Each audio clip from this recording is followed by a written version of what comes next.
আল্লাহ মাফ করুক যদি এমন হয় যে আওয়ামী লীগ আসন পাইলো বা কিছু হলো, তখন কি আমরা are we willing to take the risk? আমাদের জীবনের একটা ভয় আছে, কারণ দিন শেষে ওরা যদি ক্ষমতা আসে আমরা সবাই শেষ, সবাই আমরা মারা খাবো। দুইটা দলই বলতে গেলে প্রধান এখন, জামায়াত আর হচ্ছে বিএনপি।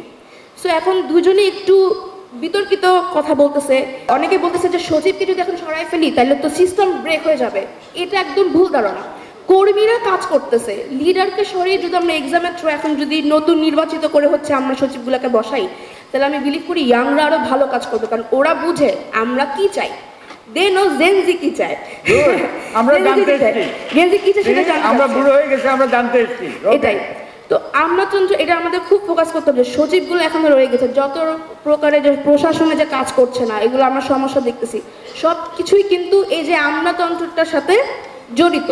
সো এটা নিয়ে আমরা কথা বলছি না, এটা একটু গুরুত্ব দেওয়া লাগবে। তারপর সেকেন্ড যে কথাটা, তত্ত্বাবধায়ক সরকার নিয়ে একটা কথা আসছে, তা হচ্ছে আমি একটা সিম্পলি একটা এক্সাম্পল দিই। যেমন আমার বাবা হচ্ছে নিউ সুপার মার্কেটে হচ্ছে প্রেসিডেন্ট।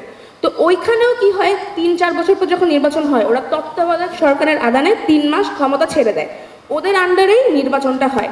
কিন্তু সেখানে আমার দেশের এতগুলো কোটি মানুষের একটা মানে পাওয়ারে, সেখানে রাজনৈতিক দলের আদানে হচ্ছে নির্বাচন হচ্ছে।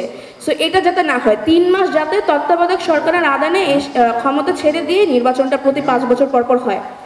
এবং থার্ড হচ্ছে যেটা, এটা আমি রাজনৈতিক দল নিয়ে অনেকে কেউ কথা বলছেন, এটা নিয়ে আমি মেনশন করবো। আমি খুব ডিপ্লোম্যাটিক না, আমি স্ট্রেট ফরওয়ার্ডলি উত্তর দিব। এখন দুইটা দলই বলতে গেলে প্রধান এখন, জামায়াত আর হচ্ছে বিএনপি। সো এখন দুজনে একটু বিতর্কিত কথা বলতেছে যে আওয়ামী লীগকে ওরা চাইলে ইলেকশন করতে পারবে, ওদেরকে বাধা দেওয়ার আমাদের কোনো রাইট নেই।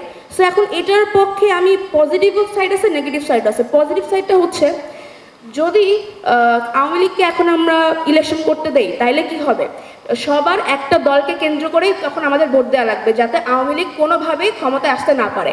তো এটাতে কিন্তু সুবিধা হচ্ছে একদিক দিয়ে, আবার নেগেটিভ সাইড হচ্ছে যে আল্লাহ মাফ করুক যদি এমন হয় যে আওয়ামী লীগ আসন পাইলো বা কিছু হলো, তখন কি আমরা are we willing to take the risk? আমাদের জীবনের একটা ভয় আছে, কারণ দিন শেষে ওরা যদি ক্ষমতায় আসে আমরা সবাই শেষ, সবাই আমরা মারা খাবো। সো ব্যাপারটা হচ্ছে এমন। তো এখন এই যে হ্যাঁ, তো এখন কথা হচ্ছে, তো আমরা কি এই রিস্কটা নিতে রাজি কিনা, এটা হচ্ছে কথা। সো এটাই হচ্ছে আমাদের। Thank you okay.